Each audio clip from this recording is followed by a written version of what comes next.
হাতি নমস্কার, village with Banasree ব্লগে আপনাদের সবাইকে স্বাগত জানাই। আশা করি আপনারা ভালো আছেন, আমিও ভালো আছি। আজকে আমাদের বাড়িতে সত্যনারায়ণ পূজা, তাই সকাল থেকেই ব্যস্ত আছি। একটু কাজকর্ম বেশি হচ্ছে, বুঝতেই পারছেন, যেহেতু পূজার দিন তো তাই বেশি একটু কাজকর্ম। ফলটা কেটে নিচ্ছি, সব কিছুই জোগাড় হয়ে গেছিলো সকাল থেকেই। অনেক ভোরবেলা উঠেছি, তারপরে ঠাকুরমশাই এলেন, যা যা নিয়মকানুন সেগুলো সব করা হয়েছে।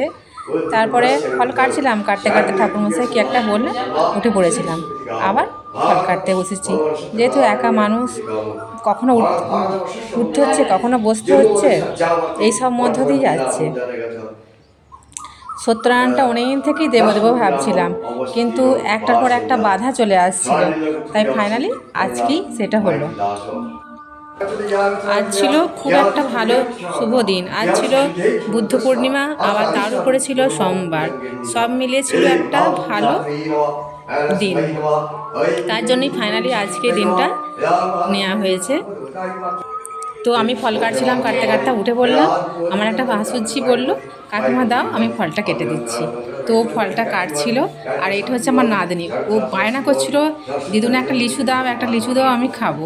তো একটা লিচু দিয়েছি, সেই জন্য ওরকমও ভঙ্গিমা করে লিচুটা খাচ্ছিল আর আমাদেরকে টাটা করছিল। বন্ধুরা দেখতে পাচ্ছেন, খুব সুন্দর একটা মিষ্টি নাতনি। আমাদের পূজা হচ্ছে। ও আমাদের বাড়িতে এসেছে পূজার জন্য, ওকে বলেছিলাম, ওই জন্য এসেছে। চলে এসো, টাটা। পূজাটা সকাল থেকেই শুরু হয়েছিল, প্রায় সকাল 8টা থেকেই শুরু হয়ে গেছিলো। ঠাকুরমশাই চলে এসেছিলেন 7:30টার সময়, কেননা ঠাকুরমশাই আরও এক জায়গায় পূজা ছিল, যার জন্য পূজাটা সকাল থেকেই শুরু হয়ে গিয়েছিল। তো ওই জন্য খুব ভোরেই উঠতে হয়েছিল।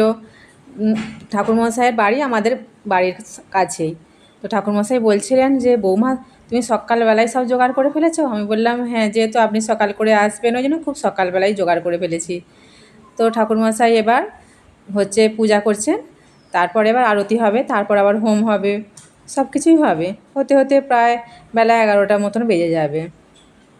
ঠাকুরমশাই একটু তাড়াতাড়ি করছিলেন, কেননা আরও একটা বাড়িতে পূজা করতে যাবেন, ওই জন্যে। তো আমাকে বলছিলেন, বৌমা একটু তাড়াতাড়ি সব কিছু করে নাও। আমি বললাম হ্যাঁ। তারপরে ওই নাতনিটা বলছে, আমাকে এটা আমার কোলে নাতনি, করো। তো সোনা নাতনিটাকে নাতনি, কোলে করেছি, সুন্দরী আর নাতনি। আমাদেরকে ও ওরকম করে মুখটা টাটা বাঁকিয়ে করো, টাটা করো। দেখাচ্ছে, কিন্তু টাটা। ও খুব সবাই ভালো আছো? কথা শোনে, আমি আর ভালো আছি। আমাদেরকে ওইভাবে দেখাচ্ছে আর কি। আর আর এই এটা তো আমার বসে একটা আছে, মেয়ে এটা আমার ভাসুরঝি, এসেছে আর আমাদের তার বাড়িতে। পাশে আমার মেয়ে।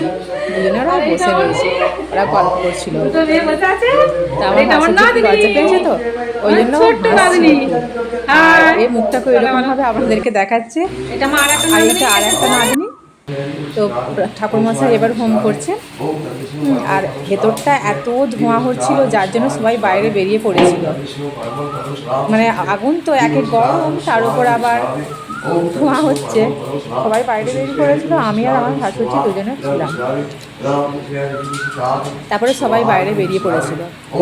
আর তবু ঘরটা বড়, ঠাকুরমশাই বলছিলেন ঘরটা খুবই বড়, যার জন্যে কষ্টটা আমার একটু কম হচ্ছে, নইলে ছোটো ঘর হলে আরও আমার কষ্ট হতো।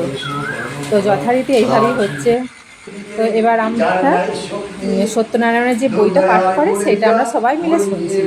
খুব সুন্দরভাবে ঠাকুরমশাই পাঠ করলেন, আর আমাদেরকে বোঝাচ্ছিলেন যে এইভাবে পাঠ করতে হয়। তো এটা আমার শাশুড়ি মা, আমার মেয়ে বলছে যে দিদা তুমি হাই করে দাও বন্ধুদেরকে। তো লজ্জা পাচ্ছিল। আর এইটা আমার যা হয় এসেছে, এরপরে আমরা পুষ্পাঞ্জলি দিয়ে দেবো। আর বইটা পড়া শেষ হয়ে গেছে। তো এবার নিচে যাব, নিচে গিয়ে তুলসী মন্দিরের কাছে গিয়ে ঠাকুরমশাই আরতি করবেন। তো এই দাদাটা, আমাদের বাড়ির সামনে বাড়ি, দাদাটা সব পূজার জোগাড় করে দিচ্ছিলেন।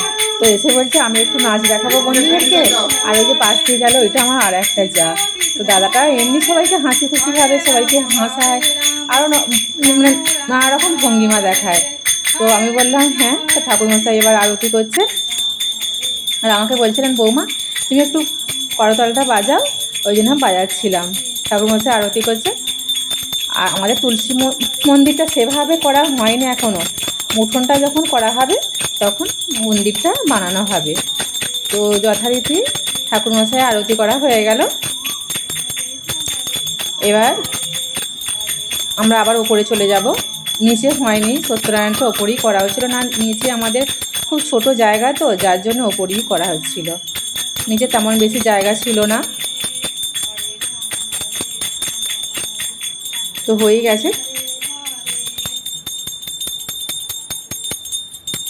আর প্রচণ্ড রোদ, প্রচণ্ড, মানে 9টা মতন বাজে, দেখে মনে হচ্ছে যেন কত বেলা হয়ে গেছে।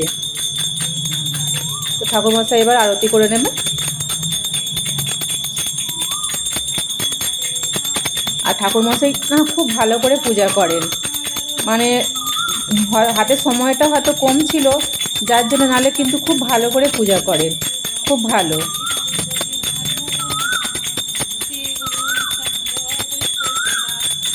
মানে যে টাইমটা দিয়েছে সেই টাইমের মধ্যে চলেও এসেছেন, আর খুব মানে সুসম্পন্নভাবে ভালো করে পূজা করেন, খুবই ভালো। তো নানা রকম বাধা বিপত্তির মধ্যেও পূজাটা যে সম্পূর্ণ হচ্ছে, এতে আমি খুবই খুশি, খুবই আনন্দিত। কারণ অনেক দিন থেকে ভাবছি কবে হবে কবে হবে, কিন্তু হয়ে উঠছিল না। তো ঠাকুরমশাই বললেন যে আজকে তো খুব একটা ভালো দিন, তাহলে হয়ে যাক, বুদ্ধ পূর্ণিমাতেই হয়ে যাক। ওই জন্যে আজকেই দিয়ে দিলাম।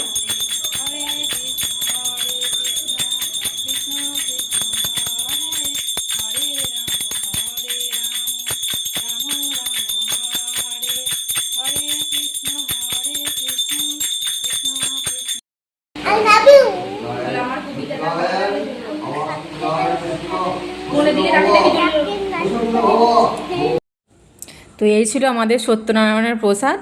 সিন্নিও ছিল কিন্তু দেখো আমরা ভোগ আনতে এসেছি আমাদের বড় মাথা ঘরে। আজকে সত্যনারায়ণ মিলন।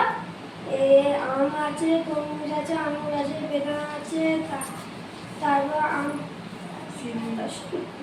বেদানা আছে, আঙুর আছে, শসা আছে, বাতাসা আছে, সিন্নি আছে, তারপরে একটু ছানা দিয়েছে, ফুল দিয়েছে,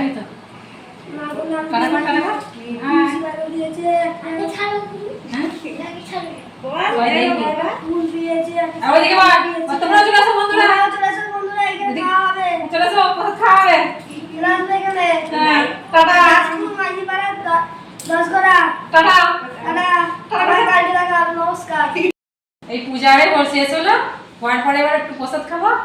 সারাটা দিন এইভাবেই কাটলো আমাদের, ওই জন্য আর ক্যামেরার সামনে আসতে পারিনি। আর তাহলে পুজোটা কেমন কাটলো বলবেন, ঠিক আছে? এবার প্রসাদ খাচ্ছি, আমরাও চলে আসুন, টাটা।